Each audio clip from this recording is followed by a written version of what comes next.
कान्छी ओ कान्छी हजुर के गर्दैछौ? के गर्नु सब्जी केलाउँदैछु सब्जी पनि अब केही छैन यस्तै यसो कमलेले फोन गरेन नि? ए कमलेले त खै थुप्रै पो दिन भयो त हौ फोन पनि गर्नुभएको छैन खै के भयो भयो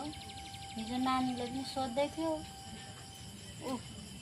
उसको साथीको बाउले अब कपडा किन्ने पैसा पठाइदियो अरे दसैँको लागि उसलाई पनि चाहियो भनेर मलाई उहाँ भनिराखेको छ खै के गर्नु हौ साह्रै त पर्यो दसैँ छेउछेउ आइसक्यो के गर्नु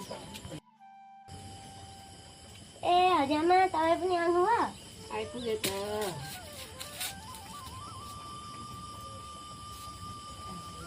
हजुरआमा तपाईँ अस्ति नै बाबासँग बोल्छु भन्नुभएको थिएन फोन नै आएको छैन त अनि ए हो र?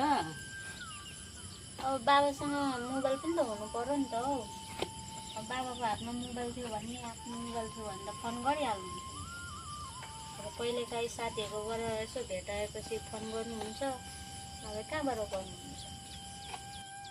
होइन कमलेले फोन पनि गरेको छैन भन्छ कि बिमारी भयो हो? त्यही त हो अनि अस्ति उसको साथीले फोन गरेको नम्बर छैन? छनु त छ खै म पनि यति मजाले चिन्दिनँ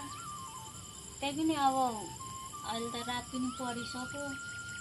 अब भोलितिर अब आफै फोन गर्नु पर्ला नम्बर खोजेर यताउता